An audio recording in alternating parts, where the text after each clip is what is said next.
brain food, food for thought, food for your mood. Today we're going to talk about how to eat to support your mental health.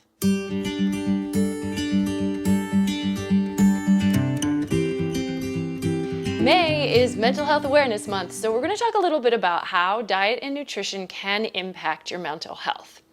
Spoiler alert, eating an overall healthy diet is also good for your brain and your mental health.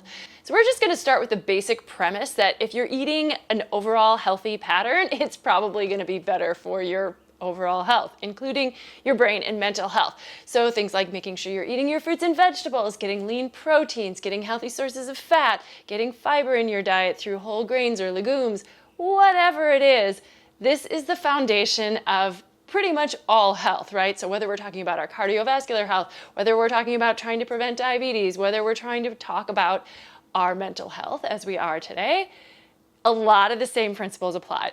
That said, there are a few categories of foods that are specifically going to support our mental health or the health of our brain. So that's what I wanted to talk to you about today.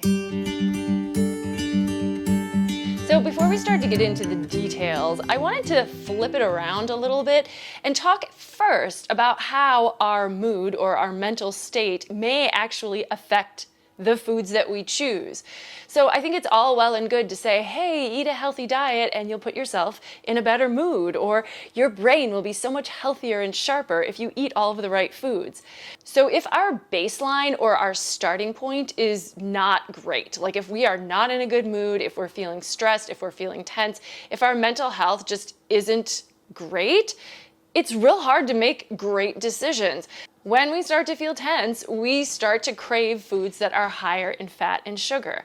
And I feel like we've probably all experienced this before. We want something to start to soothe us, to make us feel better immediately. And although that does often work, long term, if we continue to do that, which comes first? Is the bad diet leading to the poor mood or poor brain function? Or is the poor brain function and poor mood leading us to make poor choices about our diet and health decisions? So there might be a million reasons why we're choosing less healthy foods, like even if we know what might be healthier options.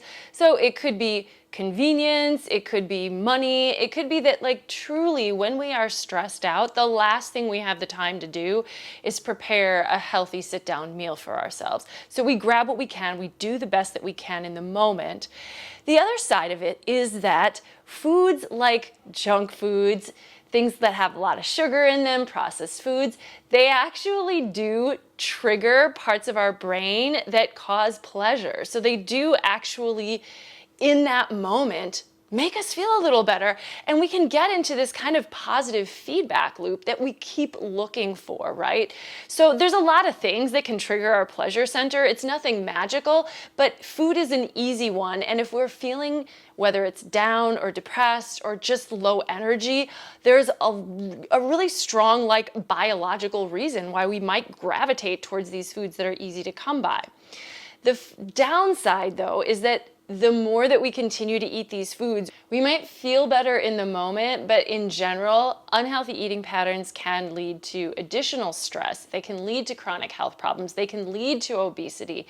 And people with obesity then tend to be more inclined towards depression. So it really does end up being like a little bit of a vicious cycle. We eat a little bit too much, and then maybe our bodies get a little bit bigger, and then we might be depressed. And it could be like biologically, but it could also just be from social factors. We don't feel good about ourselves anymore. So then we go and seek pleasure again, and it just leads back into the same cycle.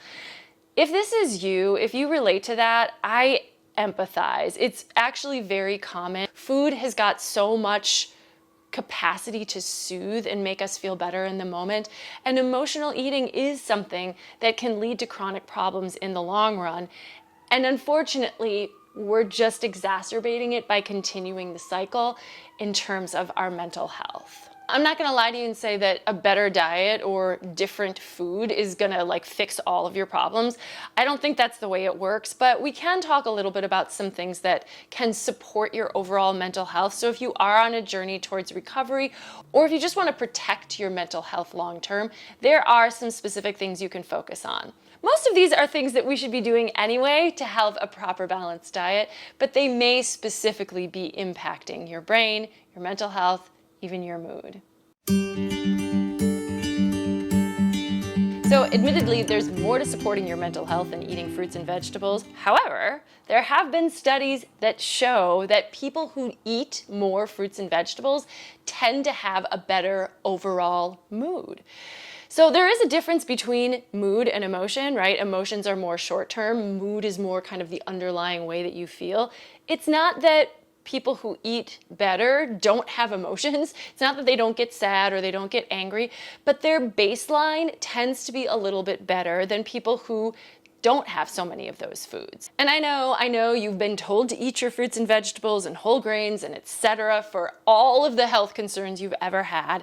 And the reality is, a lot of times we do that, we eat those good things, and we don't see any benefits until like decades later.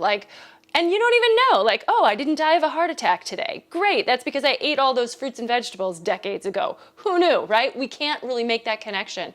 However, when it does come to things like mental health, well-being, how we feel, eating a better diet can have much more immediate impacts. So we actually often feel better pretty quickly when we start to eat a little bit better, eating some of those healthier, more plant-based foods. I'm not saying you have to go on a vegan plant-based diet, but working towards eating less processed foods and more whole foods, you feel better pretty quickly. Whether you've prevented heart disease 20 years from now, who knows? But if you feel better, it kind of makes it all seem worthwhile in the present. All right, so let's get into the details. Today, I'm going to share with you 4 things that you can do in your diet to help support your brain, your mental health, and your mood. So here's the part where I tell you what you're going to learn before you actually learn it. And today we're going to be talking about omega-3 fatty acids. We're going to be talking about pre and probiotics. We're going to be talking about specific B vitamins, and we're going to be talking about vitamin D. Those are the big 4, folks. Let's get into it. So hey, did you realize that our brain actually uses up about 20 to 25% of the energy that our body needs to survive? That's a whole bunch. That's like nearly a quarter of the energy that we put into our body goes to feed our brain. Pretty important. So first of all, we need calories, right? We need to eat. If we start to really cut down on the calories, which are our form of energy, if we really start to cut back, it can really pretty quickly impact our brain health, our mental functioning, our mood, our anxiety levels, etc. So we need to feed our brain. Our brain also is made up of a lot of fat. So omega-3 fatty acids are really important here. They are crucial for the health of our brain. I'm going to give you a little background on omega-3s. If this isn't something you're familiar with, this is just going to be a little bit of nutrition science for you. So we have several types of fat, right? Fat is one category of macronutrient. 3 macronutrients: protein, carbohydrate, and fat. Fat is a big one. There are saturated fats, which I think a lot of us have heard about. There are monounsaturated fats, and then there are polyunsaturated fats. So saturated fats are often found in things like animal products, meat and cheese, dairy, stuff like that, eggs. Monounsaturated fats, often found in things like olive oil, peanuts. This is considered to be a healthy fat. And then there are polyunsaturated fats. So polyunsaturated fats, and there's 2 kinds of those, omega-6 and omega-3s, are actually considered essential. So anything that we think of as essential to the diet means that our bodies can't make it, we need to take it in. Our body actually can make fat. For example, if we eat a whole bunch of carbohydrates but no fat in our diet, our body's going to take some of those carbohydrates and convert them into fat to store. However, our body's only going to make certain kinds of fat, and it doesn't make these particular kinds of polyunsaturated fats. So we got to eat them in order for them to exist in our body. Omega-6 and omega-3. Omega-6 we actually tend to get a fair amount of. They tend to show up in like vegetable oils and nuts and plant oils, things like that, but we tend to have enough. But omega-3s are a little more, I would say, uncommon in our traditional diets. Probably one of the best sources of omega-3 fats out there is oily fish. A lot of people don't eat these types of fish. That's why sometimes people take fish oil supplements is for the omega-3 fat, which is an essential fat that we need. We don't need to eat them every single day, but a couple times a week is actually recommended for eating fish. Something that you may not know that I didn't know until recently is that actually grass-fed beef can be a source of omega-3 fats. Now, it's not nearly as good of a source as fish is, but it is a possible source, whereas beef that is not grass-fed is not a source of omega-3 fats really to any significant degree at all. So sometimes the source does matter. Grass-fed beef, maybe a little bit of a source of healthy fat. Non-grass-fed beef, I mean, it's a protein source, but it's gonna be just saturated fat. However, oily fish, if we're really looking for that omega-3 fat, is our best source. Now, if you need a plant-based source, if you are like me and you are a vegetarian, there are some other sources that are plant-based, things like flax seeds, hemp seeds, chia seeds, things like walnuts may have a little bit as well. So there are some ways to get it. It comes in a slightly different form, and there's maybe another video to be done about the difference between EPA, DHA, and ALA. But needless to say, we do need some of these omega-3 fats in our diet, and these are some ways to get them. We don't need to overdo it on omega-3 fats. We're not talking about omega-3 fat loading or anything like that, but we just don't want to be deficient because there is actually a requirement, a daily requirement for some omega-3 fatty acids. We want to make sure that our blood levels are staying at a consistent level. So we're just getting a little bit in every day. We don't want to be deficient. Remember to do this one. A lot of people don't get them. Have you heard about the gut-brain axis? It really is a thing where the bacteria that lives in our gut, in our colon, has an impact on our brain. They seem like they're kind of far apart, but boy, they're just a bloodstream away. The bacteria that lives in our gut actually can produce neurotransmitters such as serotonin that can find its way to our brain. So serotonin is a hormone that can make us feel a little bit better. Our gut can do that for us. So the bacteria in our gut also supports, well, our gut health in general, the health of our digestive tract. It can support our immunity, but it also does have a big impact on mental health, things like stress and sleep. So we're going to talk about how to take care of that gut to help support our brain. So there's two sides to feeding our gut, and I've talked about this in other videos, but we got to have the probiotics and we've got to have the prebiotics. So the probiotics is the side where we actually try to add more good bacteria to our gut. And we can do that by eating fermented foods from time to time. So things like yogurt or kefir, which are fermented dairy, sauerkraut or kimchi, which are fermented vegetables, kombucha, which is a fermented tea beverage, miso tempeh, fermented soy products, etc. Some of these things you can actually make yourself. So you could make your own sauerkraut or kombucha. I have videos about that already posted. You can make your own yogurt. I've for years made my own yogurt at home. Or you can buy them in the store, but you want to buy the kind that actually has the live active cultures. So yogurt, you want to buy it with live active cultures, and if possible, just plain unflavored yogurt. Same thing, sauerkraut in like a can made with vinegar, very different than freshly fermented sauerkraut, where the acidity and the tanginess of the sauerkraut comes from the fermentation process. It's not spoiled, it's fermented, and in a good way. Then we also need the prebiotics, which feed the bacteria, because that bacteria is alive, it's got to eat. So bacteria can generally break down fiber that we ourselves can't break down. The bacteria uses it for energy. So a lot of the foods that are prebiotic foods are foods that are high in fiber. Things like legumes or beans, whole grains, fruits and vegetables. A couple of foods that specifically tend to be good for prebiotics are bananas, oats, asparagus, artichokes, onions, garlic, things like that. So make sure you're getting some of those positive things to support the bacteria that is already in your gut. And then you might also be adding some probiotics, which are adding more of that bacteria right in there for you.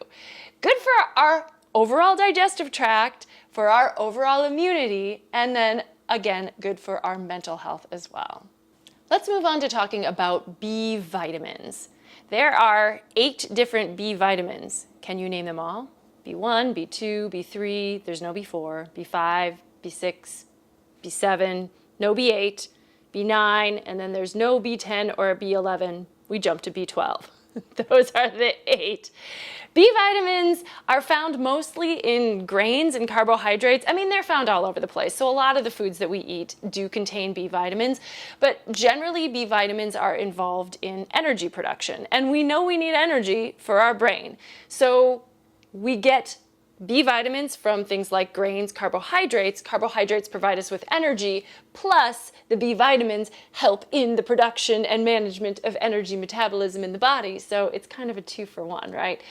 Obviously, better to be getting our B vitamins from whole grains than processed grains. If possible, those things also contain fiber, which ties back to our conversation about prebiotics and probiotics as well. But there's 2 specific B vitamins that do tend to be tied into mental health, and those are B9, which is folate, and B12. And that's because these are involved in the reactions needed for the production of serotonin. So we know that a lot of things are made in our body, all sorts of hormones and enzymes, et cetera, et cetera, et cetera, and a reaction is required for all of them. And so that's what a lot of the vitamins come into our body to do, is to provide a catalyst or some kind of portion of a reaction that's needed to make these things happen. And so that's what we get from folate and B12. There's actually been some studies that have shown that low folate status is linked to depression. We can get folate from things like beans and greens, also good for our mental health in other ways, in that they are fiber-containing things that support our gut health.